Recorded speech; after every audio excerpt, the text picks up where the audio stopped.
lot of people have been like guessing, saying you officially quit the adult industry. So there were news like you being robbed and assaulted in KL. Was it true and what happened? Alrighty, so who we got here today? I'm Rae Lil Black. Rae Lil Black. That Rae Lil Black. What are you doing here in Malaysia? So I am here for Ramadan. I call it pray-cation, praying vacation. So I normally do a street interview. I ask people about their outfit, okay? So can you tell us about how much is your outfit worth from top to bottom? Let's go. And this is like $30. This is like $5. This is a gift.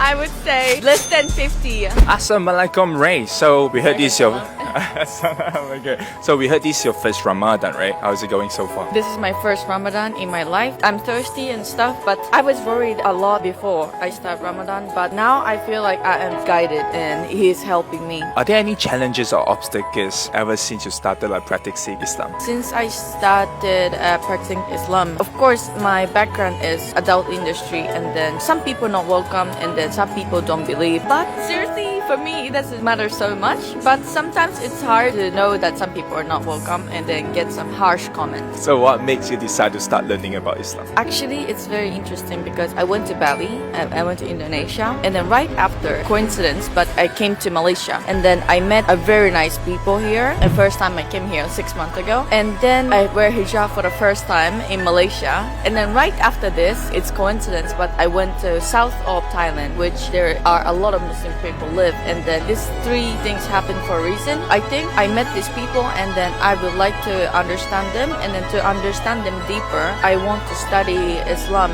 because that's what they think is very important to their life.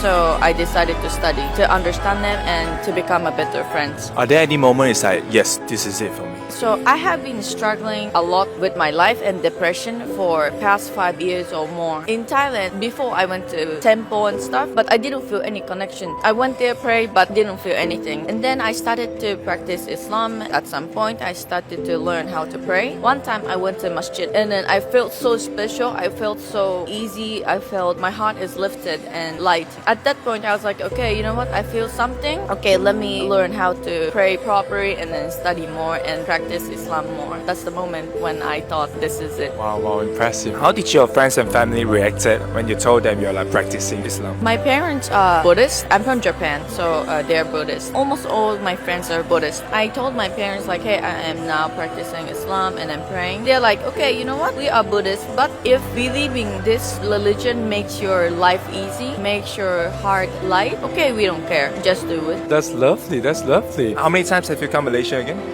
2 times. What makes you keep coming back to Malaysia? Last time I came here, I just came for 3 days just for experience. I just booked a random trip and then try hijab. I was non-Muslim. I came back this time, second time as Muslim. I came here to pray, and then I think I will keep coming back to, practice Islam. Do you feel different 6 months ago and 6 months later? Definitely. I am a better person. I feel so much better, and then I feel happier in my life. Have you tried the food during like buka puasa? Iftar? I arrived here yesterday. So yesterday was my first iftar dinner. I 2 menu. Nasi lemak. Another one is rice for Wednesday. Nasi kerabu. The blue one. Oh, the blue one, yeah, nasi kerabu. So which one is your favorite? I like both.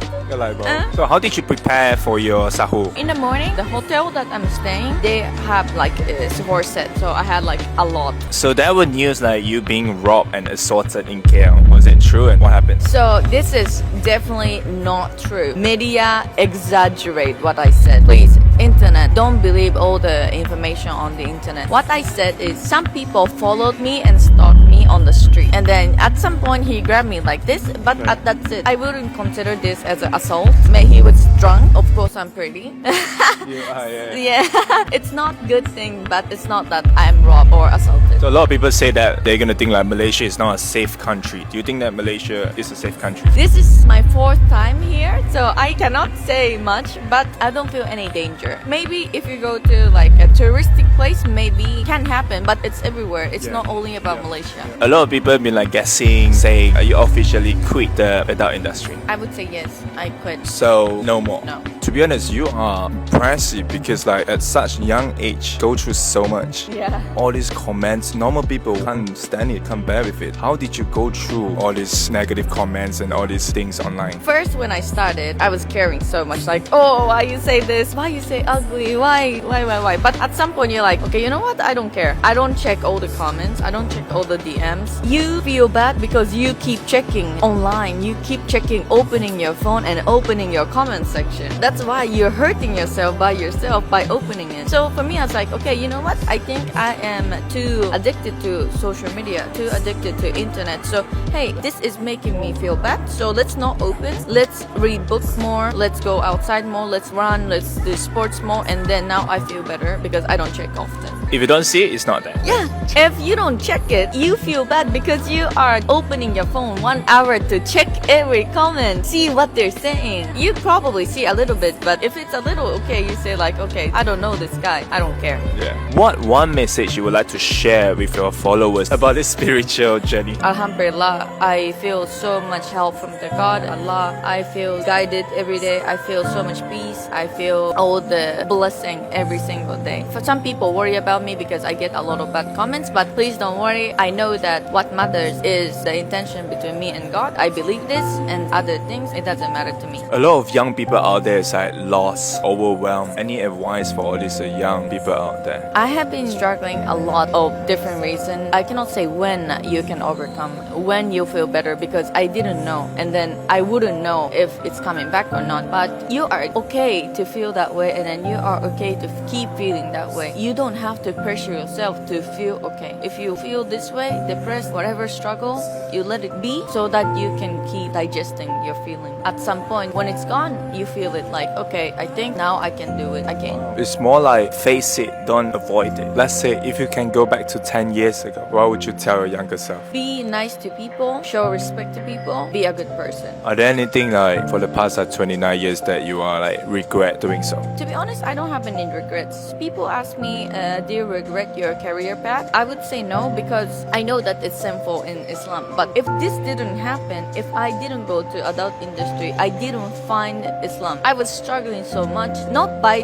this job, but so much. I came to Malaysia because I had money. I didn't have opportunity to come here or go to Indonesia, go to Thailand if I didn't have this job. Everything happens for a reason. God planned for me, and then I cannot regret this. If you could describe this chapter of your life in one word, what would it be? Light. Because I feel the light to my path. I'm a strong girl. I can do it. But now I feel it's more like guided. I feel like I have a help. So let's say when people talk about Rae Lil Black, what would you want them to think of? People can think however they want. If they think of me as a bad person, okay, because it's their opinion. If they think of me as something, it's okay, it's their opinion. So I respect. That's amazing. Terima kasih Malaysia.